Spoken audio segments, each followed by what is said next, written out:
Good morning. My name is Matthias Fresacher, and today I'm going to tell you about the joint work I did together with Luka, Carroll and James East on finding presentations for semigroups of full domain partitions. This talk is going to have quite a simple structure. I'm going to go through the definitions we're going to need, state the results we were able to prove, and give an outline of those proofs. The main object of interest are presentations.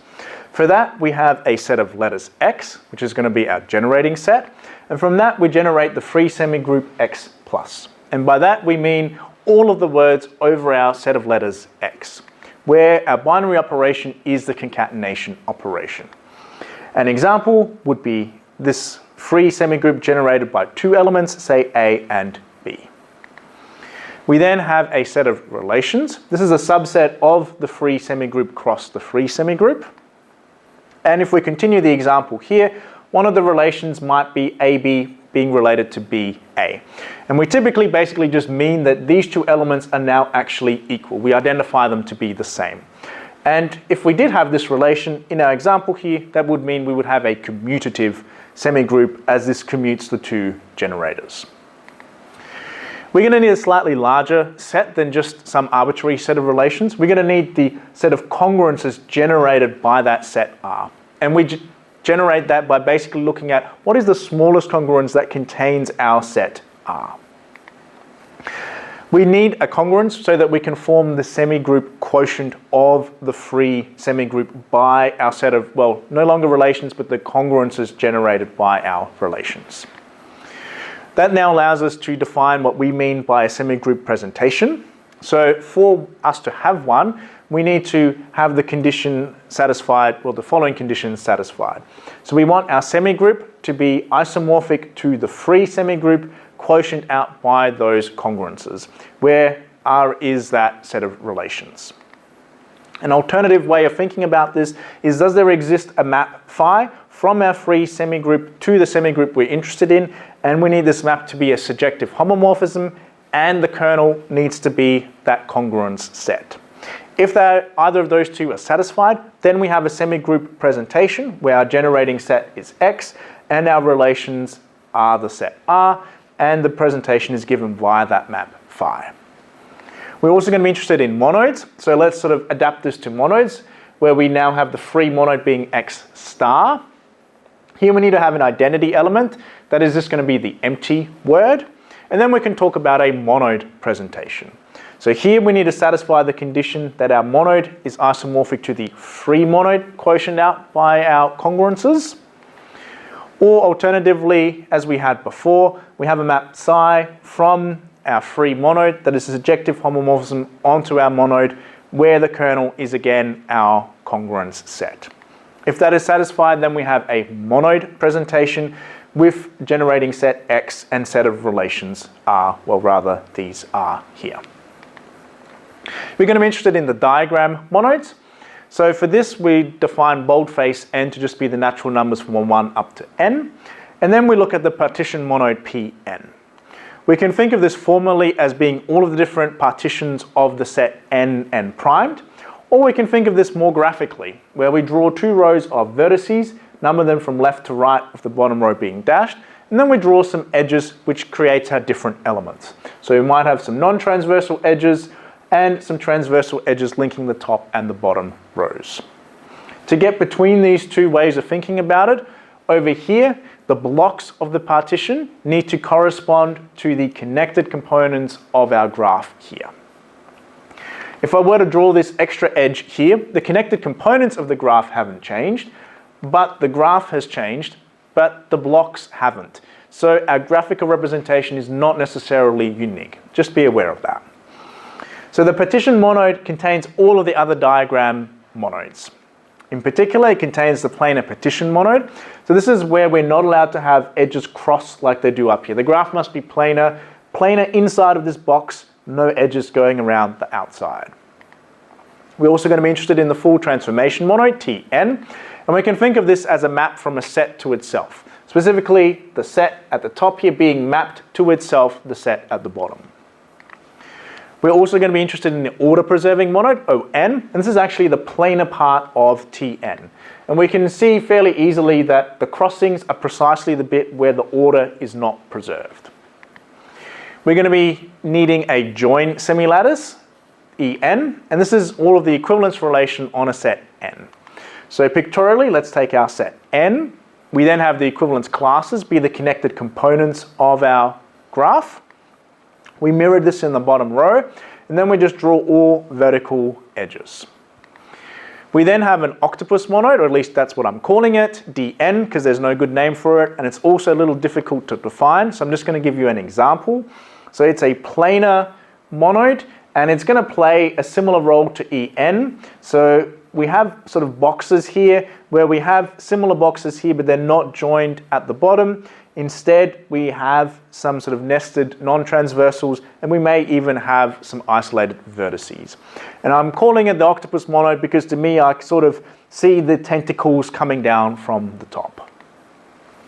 Even though I said they're going to play the similar roles, En and Dn, important to note, Dn is not a semilattice, but it is a right rectangular band. And this sort of distinction, this difference is going to appear later on, so just keep it in mind.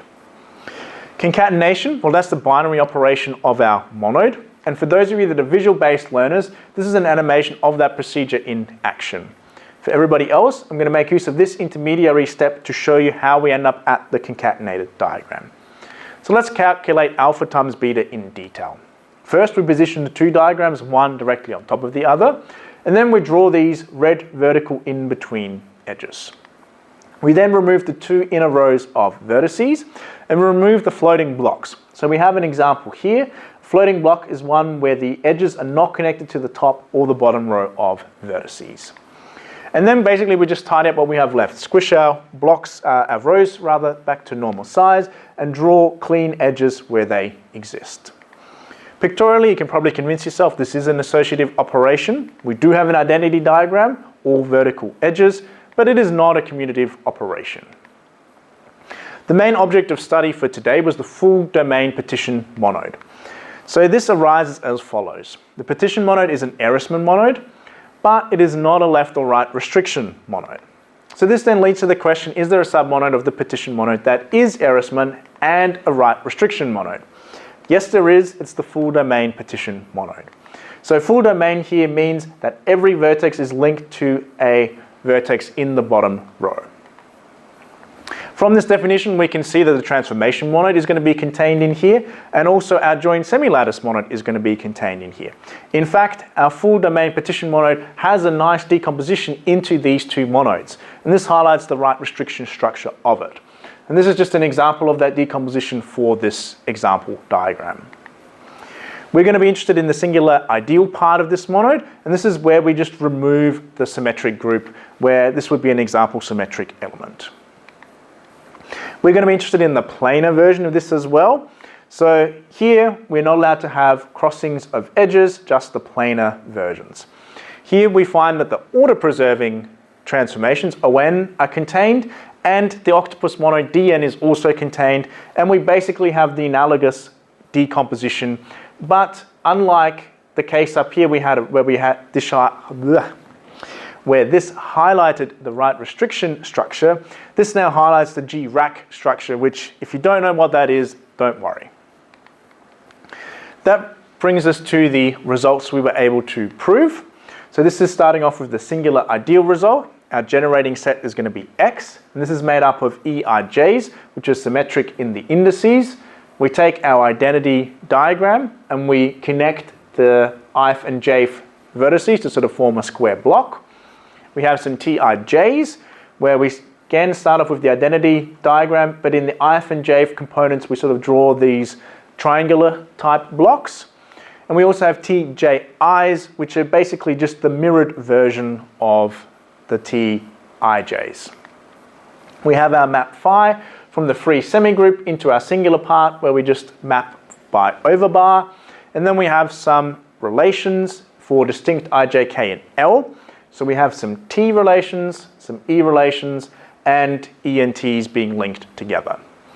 That brings us to the theorem of this year, which says that the singular part of this monoid has presentation given by this generating set and these relations via our map phi. In fact, we can do a little bit better. We can easily see that it is idempotent generated if we just look at these two relations. Talking about the relations, let's look at them in a little bit more detail. So let's start off with that idempotent relation. So Tij squared, let's draw both of these. If I do calculate this, I can see I am just going to get back Tij. And I'm supposed to be able to swap the indices on the first one. Well, if I draw that, I can also see that, yes, it still matches what it is supposed to.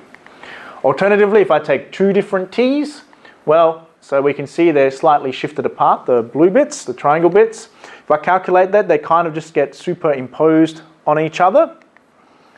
So this is supposed to commute. Well, if I draw it in the other direction, I can see, well, I'm going to still get the same diagram. And obviously this analysis is the same for all of the relations. So that now brings me to the full domain partition monoid. So our generating set here is going to be Y. This is going to be made up of SIs, where we just cross in the ith position. And this is going to generate the entire symmetric group. And then we have two more elements, a single E and a single T. And we only need one because we can use the full symmetric group to generate all of the other E's and T's from the previous slide. We then have a map psi from the free monoid to our full domain partition monoid, where we map to underline. And we have some relations Q, where for simplicity, I'm going to define an element W to be this particular combination of S's. Then we have our set of relations and our theorem that says that the full domain partition monoid has a monoid presentation given by this generating set and these relations via the map psi. That brings me to the planar result, where our generating set is going to be Z. Here we have Fi's, so our triangular components, but only one distance apart, because otherwise we'd have crossings of edges. We have the mirrored version, the GI, and we still have the blocks as well, but again, just spaced one apart. We have our map psi, where this maps from the free monoid to the planar monoid with overbar. We have our set of relations O, given as follows. And we have our theorem that says that this planar monoid has a presentation given by this generating set and these relations via the map psi. And again, in this case, we have an idempotent generated monoid, and we can see that fairly easily if you unpack this first relation. That brings me to the proof, where the main ingredient is a strong action pair. So to understand this, let's look at a monoid M, and let's look at the subsemigroup SU, where S and U are going to become clear as I progress. So U and S is a strong action pair if U is a submonoid of M, and S is also a submonoid of M. And then we need to satisfy two conditions, mainly that US is a subset of SU for any choice of S, and we need to have a left cancellative type property.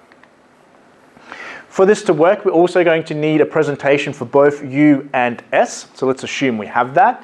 And then we can apply a very useful lemma, a theorem rather, by Carson, DeLinker, East, Gould, and Senab from 2023. In fact, it's a dual version. And this basically says if we have an assumption that I'm not going to explain or define, then that submonoid SU has a monoid presentation given as follows. So we have a generating set, which is the union of our two generating sets. That sort of makes sense. And likewise, our two relation sets are going to appear. But then we get two extra relations as well. We can see that this result is going to be quite useful for restriction monoids. I can slightly modify this. If S is now a sub-semigroup, I can use a slightly different assumption, and I'm going to get slightly different R1s and R2s, but the basic same result is going to be still true. So that now allows me to give you an outline of the proof. So we take the action pair En and the singular part of the transformation monoid. We then apply this particular theorem. That gives us a presentation for the singular part of the full domain partition monoid. And then we could apply this theorem again to give us the presentation for the full monoid, but in fact, we just apply deduction. On the planar side, things are a little bit more complicated because we first need to find a presentation for the octopus monoid Dn, which is a non-trivial thing to do.